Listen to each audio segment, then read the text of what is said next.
Hello students, I am Advocate Ummehani Intakhab. Welcome you all in the Study Point online classes and the Hind Guru online classes. तो चलिए आज हमारा lecture 2 है law of contract में। तो आज हम पढ़ेंगे law of contract. Last class में हमने कवर किया था introduction of the contract law and the basic terminologies. आज हम देखेंगे बेसिक टर्मिनोलॉजीज में ही कुछ हम कॉन्सेप्ट्स पढ़ेंगे, that is agreement and the contract. क्या डिफरेंस है दोनों में ये हम देखेंगे। नेक्स्ट हम देखेंगे टाइप्स ऑफ एग्रीमेंट, कितने टाइप्स के होते हैं हमारे एग्रीमेंट, वो आज हम पढ़ेंगे। और हम मीनिंग ऑफ प्रॉमिस, प्रॉमिस क्या होता है ये देखेंगे कॉन्ट्रैक्ट लॉ के अंदर, और section 2B of the act क्या डिफाइन करता है। And the next one is characteristics of a valid agreement and the essentials of a contract. Okay, तो ये सारी की सारी चीजें आज हम डिस्कस करेंगे। तो चलिए स्टार्ट करते हैं, that is from the agreement and the contract. दोनों में क्या डिफरेंस है वो आज हम देखेंगे। ऑल राइट, तो अगर मैं आपसे पूछूं which has a wider concept, ये आपके एग्जाम में भी आ सकता है ये क्वेश्चन कि क्या बड़ा है, वाइडर कौन है, एग्रीमेंट या कॉन्ट्रैक्ट। तो ज्यादातर सारे स्टूडेंट्स यही सोचते हैं कि मैम कॉन्ट्रैक्ट ही बड़ा है। तो वाइडर होने का मतलब ये नहीं होता कौन सा कॉन्सेप्ट बड़ा है, वाइडर होने का मतलब होता है जिसमें ज्यादा से ज्यादा चीजें इंक्लूड की गई हों। अब ज्यादा चीजें एग्रीमेंट में इंक्लूड की गई हैं या कॉन्ट्रैक्ट में, ये अब हम देखेंगे। ऑल राइट, तो चलिए पहले देखते हैं एग्रीमेंट। तो एग्रीमेंट में क्या क्या चीजें इंक्लूड होती हैं। तो agreement includes social agreement. Last class में मैं आपको पढ़ा चुकी हूँ सोशल एग्रीमेंट क्या होता है, and the domestic agreement, domestic agreement, and the third one is commercial agreement.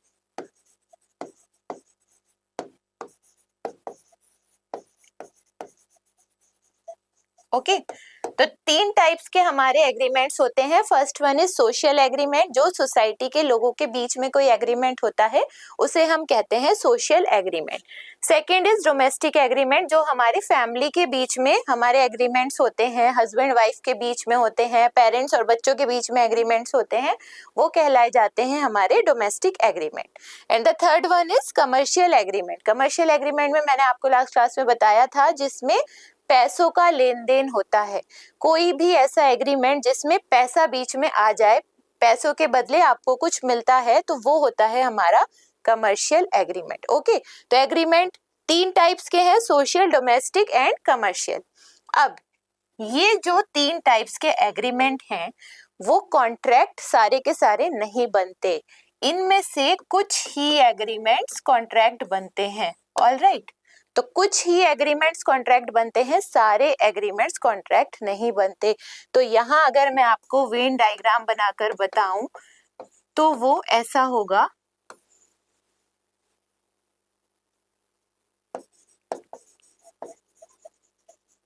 Okay, ये वेन डायग्राम है कॉन्ट्रैक्ट और एग्रीमेंट का। इसका मतलब है all the contracts are agreements but all the agreements are not contracts। सारे agreements contract नहीं बनते, कुछ ही agreements हमारे contract बनते हैं। all right, तो यहाँ हमें एक बात समझ आ गई, all the contracts are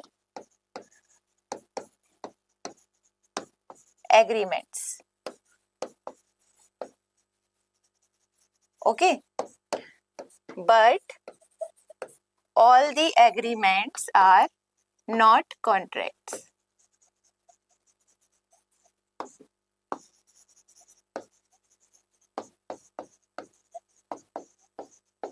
okay, all the contracts are agreements but all the agreements are not contracts। जितने भी contracts होते हैं वो पहले agreement ही बनते हैं, बाद में contract बनते हैं। all right, तो जितने भी contracts हैं वो किसी ना किसी टाइम पर पहले agreement बने होंगे। जब कोई भी ऑफर एक्सेप्ट होगा तभी तो वो एग्रीमेंट बनेगा, और वो एग्रीमेंट अगर एनफोर्सेबल बाय लॉ होगा तब वो बनता है हमारा कॉन्ट्रैक्ट। ओके, तो कॉन्ट्रैक्ट बनने से पहले हमें क्या बनाना पड़ता है, एग्रीमेंट। पर हम जितने भी एग्रीमेंट्स बनाते हैं वो सारे के सारे कॉन्ट्रैक्ट्स नहीं बन पाते। ऑलराइट, तो बड़ा क्या हुआ, वाइडर हुआ हमारा एग्रीमेंट रेदर देन दी कॉन्ट्रैक्ट। ऑलराइट, क्योंकि ये जो पॉइंट है ना कि किसी ना किसी टाइम पर कॉन्ट्रैक्ट्स पहले एग्रीमेंट बने थे, तो वाइडर इसमें होता है हमारा एग्रीमेंट, क्योंकि हम पहले एग्रीमेंट बनाते हैं, वाइडर है हमारा एग्रीमेंट। कॉन्ट्रैक्ट हमारा बाद में बनता है, कुछ ही एग्रीमेंट्स कॉन्ट्रैक्ट बनते हैं, सारे एग्रीमेंट्स कॉन्ट्रैक्ट नहीं बनते। तो एग्रीमेंट्स क्या हुए, सोशल, डोमेस्टिक एंड कमर्शियल। तो 99% हमारे कमर्शियल एग्रीमेंट्स ही सिर्फ कॉन्ट्रैक्ट्स बनते हैं, और एग्रीमेंट्स कितने हैं, 3। तो वाइडर हुआ हमारा एग्रीमेंट। ऑलराइट, तो कोई भी क्वेश्चन अगर ऐसा आए कि वाइडर कॉन्सेप्ट क्या है, तो आप टिक लगाएंगे कॉन्ट्रैक्ट पर, नहीं एग्रीमेंट पर। ऑलराइट, नेक्स्ट है हमारा टाइप्स ऑफ एग्रीमेंट्स। कितने टाइप्स के एग्रीमेंट होते हैं, अभी बताया 3 टाइप्स के होते हैं, सोशल, डोमेस्टिक एंड कमर्शियल। अब ये मैंने दोनों चीजें सोशल और डोमेस्टिक एक में ही इंक्लूड कर दी हैं, क्योंकि इनके डेफिनेशन एक ही है, कमर्शियल की डेफिनेशन अलग है। तो चलिए पहले पढ़ते हैं social and domestic agreement. Social and domestic agreement क्या होता है, unless specified to create a legal relationship. इसमें होता है स्पेसिफिकेशन, स्पेसिफाइड का मतलब होता है जब तक, it is not presumed to create a legal relationship. तो जब तक आप स्पेसिफाई ना कर दें, जब तक आप स्पेसिफिकेशन ना दे दें, तब तक हम कोई लीगल एक्शन नहीं ले सकते। कोई भी लीगल एक्शन, कोई भी लीगल रिलेशनशिप हम नहीं बना सकते जब तक आप उसे स्पेसिफाई ना कर दें, जब तक आप एक स्पेसिफिकेशन ना दे दें किसी एग्रीमेंट में कि हम ऐसा करेंगे, तब तक हम कोई भी लीगल एक्शन नहीं ले सकते। अब हम एक्शन नहीं ले सकते, तो ये हमारे जो सोशल और डोमेस्टिक एग्रीमेंट है, ये नॉट एनफोर्सेबल बाय लॉ होते हैं, क्योंकि हम इन पर कोई लीगल एक्शन नहीं ले सकते। अब स्पेसिफिकेशन का मतलब होता है, अगर आप कोई भी एग्रीमेंट बनाते हैं तो आपको पहले स्पेसिफाई करना है। अगर आपने स्पेसिफिकेशन पहले ही दे दी कि हम ऐसा एक्शन लेंगे, हम लीगल एक्शन लेंगे, तब तो ठीक है, पर अगर आपने कोई भी स्पेसिफिकेशन नहीं दिया है तो फिर हम ये एनफोर्स नहीं करा सकते लॉ के अंदर। ऑलराइट, तो जैसा कि मैंने आपको लास्ट क्लास में एक एग्जांपल दिया था हस्बैंड और वाइफ के गोल्ड नेकलेस का। एक हस्बैंड था जिसने ऑफर दी थी वाइफ को गोल्ड नेकलेस की, और फिर वो गोल्ड नेकलेस लाना भूल गया था। ऑलराइट, तो इसी में अगर ये हर बार हस्बैंड सेम गलती करता है, बार बार बीवी को बेवकूफ बनाता है, तो इसकी जो वाइफ है वो कभी ना कभी एक पॉइंट ऑफ टाइम पर चिढ़ के फिर बोल देती है कि भाई बहुत झूठ बोल लिया, बहुत मेरा बेवकूफ बना लिया, अगर इस बार तुम नेकलेस लेकर नहीं आए तो फिर मैं तुम पर केस फाइल करूंगी कोर्ट में। तो उसने क्या किया, स्पेसिफाई कर दिया, एक स्पेसिफिकेशन दे दिया कि अगर ऐसा नहीं किया तुमने तो फिर मैं केस फाइल करूंगी। तो अगर आप स्पेसिफाई कर देते हैं कि अगर ऐसा नहीं हुआ तो मैं कोई लीगल एक्शन लूंगी या लूंगा, तब आप इसको एनफोर्स करा सकते हैं। तो बेसिकली सोशल और डोमेस्टिक एग्रीमेंट में कोई भी लीगल एक्शन नहीं बनता, ऐसा कभी नहीं होता, तो इसीलिए ये नॉट एनफोर्सेबल बाय लॉ कहलाए जाते हैं। ऑलराइट, इनको हम लॉ में एनफोर्स नहीं करा सकते। ये घरेलू एग्रीमेंट्स होते हैं फैमिली के बीच में या सोसाइटी के बीच में, तो इन्हें हम लॉ में एनफोर्स नहीं करा सकते। ऑलराइट, नेक्स्ट है हमारा कमर्शियल एग्रीमेंट। कमर्शियल एग्रीमेंट क्या होते हैं, there is always an intention to create a legal relationship. ये भी मैंने आपको लास्ट क्लास में बताया था। कमर्शियल एग्रीमेंट्स में हम एक अजम्पशन मान लेते हैं, एज्यूम कर लेते हैं। क्या एज्यूम करते हैं कि there is an intention to create a legal relationship. जब भी कोई कमर्शियल एग्रीमेंट होगा उसमें हम ये एज्यूम कर लेंगे, ये अजम्पशन मान लेंगे कि यस यहाँ पर लीगल एक्शन लेना कंपलसरी है। Alright, intention to create a legal relationship is very necessary in the commercial agreement. ये हम एज्यूम कर लेते हैं, अजम्पशन मान लेते हैं। ऑलराइट, तो इसे हम कहते हैं it is enforceable by law, क्योंकि यहाँ इंटेंशन है to create a legal relationship, तो ये एनफोर्स कराए जाते हैं लॉ में।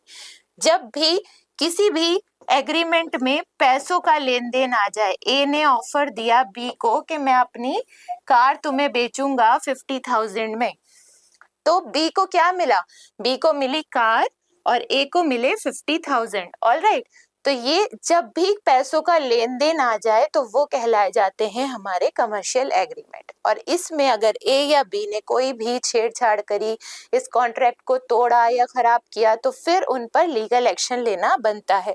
तो हम इन एग्रीमेंट्स में एज्यूम कर लेते हैं कि लीगल रिलेशनशिप का क्रिएट करने का आइडिया तो होता ही होता है। ऑलराइट, तो कमर्शियल एग्रीमेंट में हम सिर्फ intention to create a legal relationship assume कर लेते हैं। जैसे ही कोई कमर्शियल एग्रीमेंट बना तो हमारे दिमाग में ये इंटेंशन आ जाती है to create a legal relationship, और जहां ये इंटेंशन आई तो इसे हम बोलते हैं एनफोर्सेबल बाय लॉ।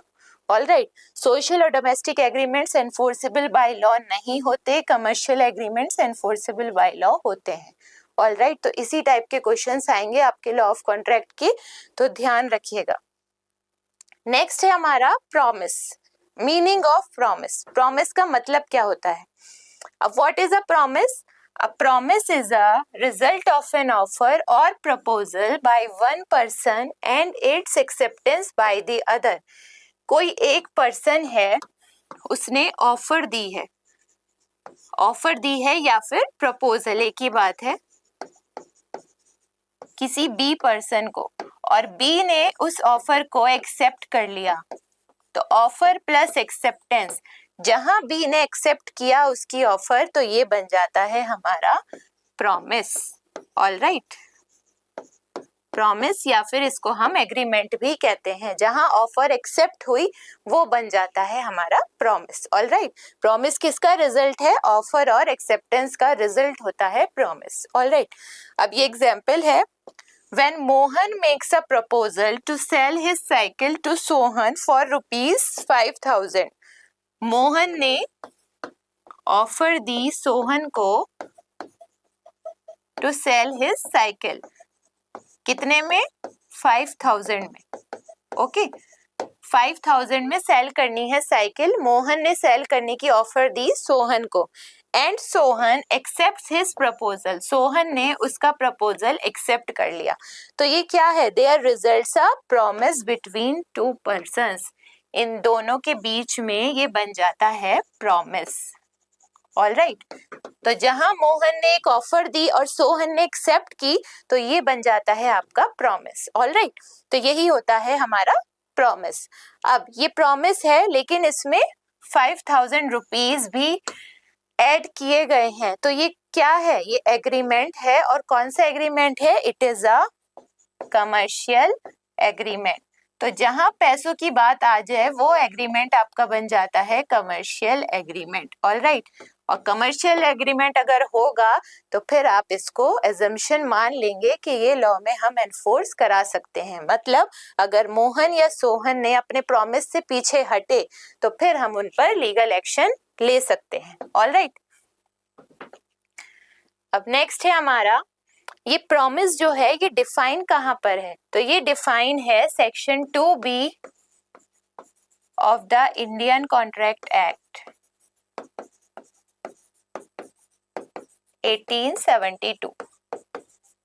प्रॉमिस हमारा डिफाइंड है सेक्शन बी में of the Indian contract act 1872। Alright, अब इसका मतलब क्या है? सेक्शन 2B में क्या कहता है? सेक्शन 2B हमारा, तो प्रॉमिस डिफाइन किया है सेक्शन 2B में, जो कहता है when the person to whom the proposal is made signifies his assent thereto, the proposal is said to be accepted. A proposal when accepted becomes a promise.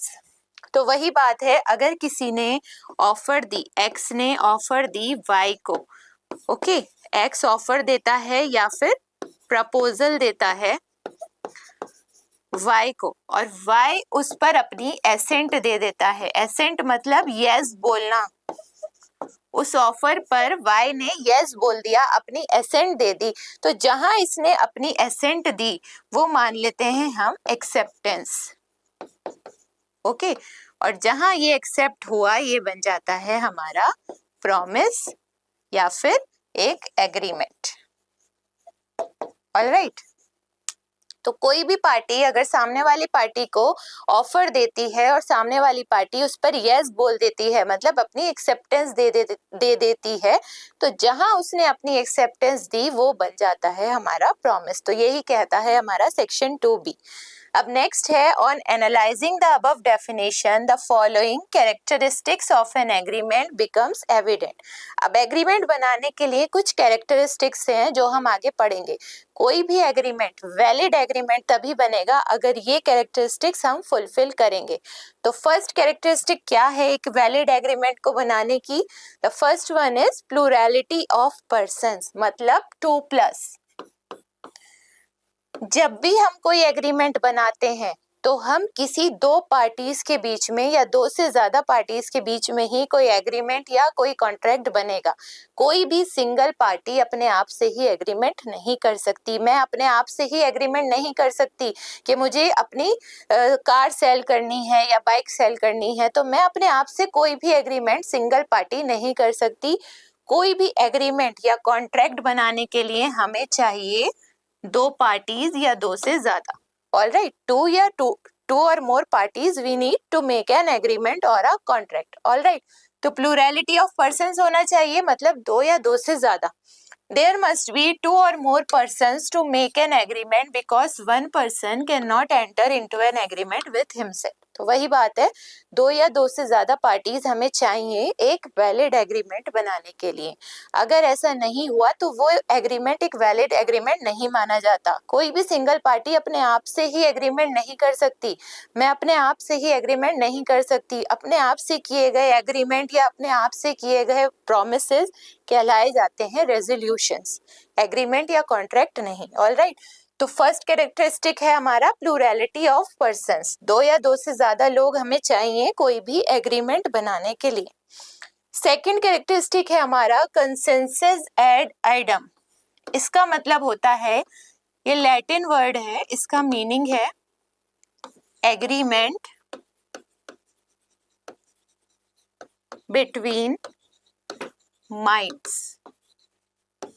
Okay, तो consensus add idem का मतलब होता है agreement between minds, मतलब दो दिमाग के बीच में एक एग्रीमेंट, दो दिमागों के बीच में, दो माइंड्स के बीच में। अब जैसा कि इस पिक्चर में आप देख रहे हैं, ये क्या है? ये दो माइंड्स हैं, एक इस पर्सन का माइंड है और एक इस पर्सन का माइंड है। अब जब इन दोनों के माइंड्स मैच करेंगे तभी वो एग्रीमेंट एक वैलिड एग्रीमेंट कहलाया जाएगा।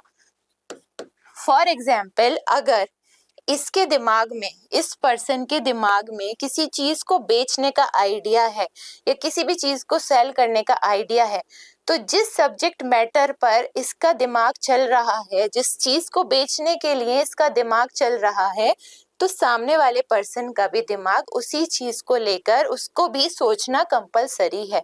ऑलराइट, तो दोनों माइंड्स के बीच में मैचिंग होना बहुत कंपलसरी है।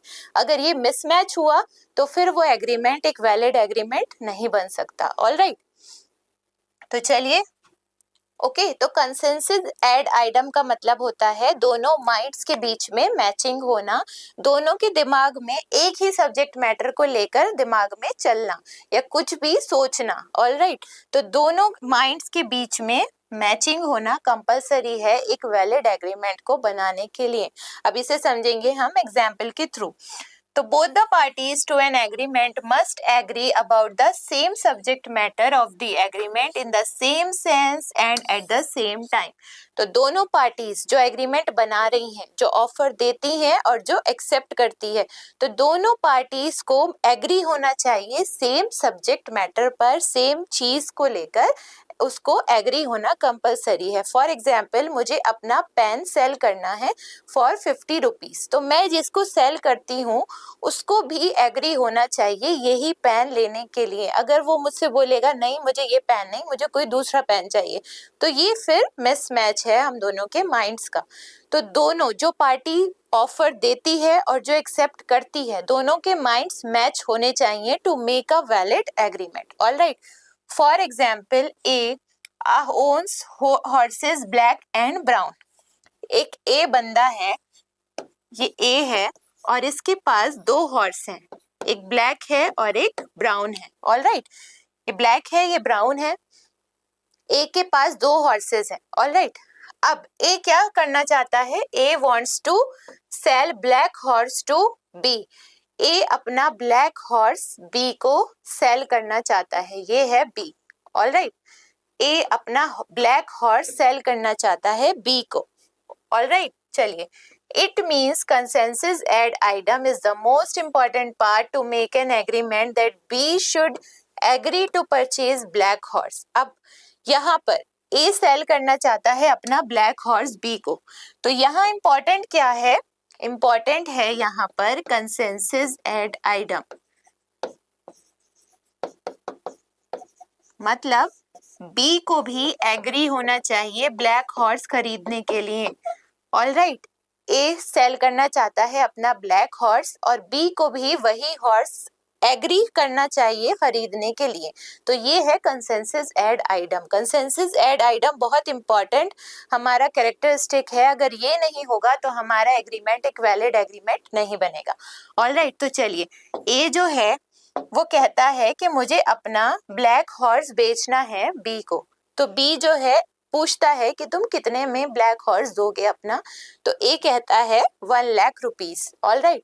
तो 1 लाख रुपीस ऑफर रखी बी के सामने और बी ने वो ऑफर एक्सेप्ट कर ली कि ठीक है मैं 1 लाख में तुम्हारा ब्लैक हॉर्स ले लूंगा, ऑलराइट। तो ये हुआ हमारा कंसेंसस एड आइटम, दोनों के दिमाग में सेम चीज को लेकर ही एक आइडिया था, एक बेचना चाहता था और एक खरीदना चाहता था, सेम चीज, सेम सब्जेक्ट मैटर, मतलब क्या है यहाँ, black horse is the same subject matter, okay. तो ये एग्रीमेंट हो गया आपका वैलिड एग्रीमेंट, क्योंकि यहाँ पर कंसेंसस एड आइटम भी है। अब यहाँ क्या होता है, सेकंड सिचुएशन है, ए हॉर्स बेचना चाहता है हम अपना ब्लैक हॉर्स, लेकिन बी जो है वो राजी नहीं होता, बी कहता है नहीं मुझे ब्लैक नहीं, मुझे ब्राउन हॉर्स चाहिए, ब्लैक नहीं चाहिए, ये सेकंड सिचुएशन है, ऑलराइट। ए सेल करना चाहता है अपना ब्लैक हॉर्स, लेकिन बी ने बोला नहीं ब्लैक नहीं मुझे ब्राउन चाहिए, तो अब ये क्या हुआ, अब ए जो है वो मना कर देता है कि नहीं मुझे अपना ब्लैक हॉर्स ही बेचना है, मुझे ब्राउन हॉर्स नहीं बेचना। तो अब यहाँ क्या है, अब यहाँ कंसेंसस एड आइटम नहीं है, मतलब दोनों के दिमाग नहीं मिल रहे, दोनों माइंड्स मैच नहीं हो रहे, दोनों में हो जाता है मिसमैच, तो फिर ये एग्रीमेंट हमारा वैलिड एग्रीमेंट नहीं रहता, ओके। तो जब भी किसी ऑफर या एक्सेप्टेंस में एक ही सब्जेक्ट मैटर चलता हो, एक ही इंसान एक चीज को बेचना चाहता हो और सामने वाला उसी चीज को खरीदना चाहता हो, तब तो ये एग्रीमेंट आपका वैलिड एग्रीमेंट बनेगा। लेकिन अगर वो कोई और चीज मांगता है, अब इसने बी ने बोला नहीं मुझे ब्लैक नहीं मुझे ब्राउन चाहिए, तो फिर ये कंसेंसस एड आइटम नहीं है, यहाँ पर ये वैलिड एग्रीमेंट नहीं है, ऑलराइट। तो हमें 2 कैरेक्टरिस्टिक ध्यान में रखने हैं, first is plurality of person, second is consensus ad idem. ये दोनों चीजें अगर किसी एग्रीमेंट में प्रेजेंट होंगी तभी वो एग्रीमेंट एक वैलिड एग्रीमेंट बन सकता है, अदरवाइज नहीं, ओके। नेक्स्ट है हमारा एसेंशियल्स ऑफ अ कॉन्ट्रैक्ट। तो एक कॉन्ट्रैक्ट में क्या एसेंशियल्स हैं, एसेंशियल्स का मतलब है रिक्वायरमेंट्स, रिक्वायरमेंट्स। तो एक वैलिड कॉन्ट्रैक्ट को बनने के लिए क्या क्या चीजें एसेंशियल हैं, क्या क्या रिक्वायरमेंट्स हैं जो हमें चाहिए, तो ये है हमारी रिक्वायरमेंट्स ए से लेकर आई तक। First is lawful offer and acceptance, second is intention to create a legal relationship, third one is lawful consideration, fourth one is capacity of parties, fifth one is free consent, sixth is lawful object, seventh is oral writing and registration, eighth is certainty and the ninth one is possibility of performance। तो ये है हमारे 9 essentials जो एक valid contract में होने चाहिए। अगर ये एसेंशियल्स आपके कॉन्ट्रैक्ट में नहीं है तो आपका ये कॉन्ट्रैक्ट वैलिड कॉन्ट्रैक्ट नहीं माना जाएगा। तो किसी भी एग्रीमेंट को कॉन्ट्रैक्ट बनने के लिए ये सारे एसेंशियल्स फुलफिल करने होंगे, ऑलराइट। अब ये एसेंशियल्स हम 1 by 1 पढ़ेंगे in the next class, okay. So thank you everyone, have a nice day, Allah Hafiz.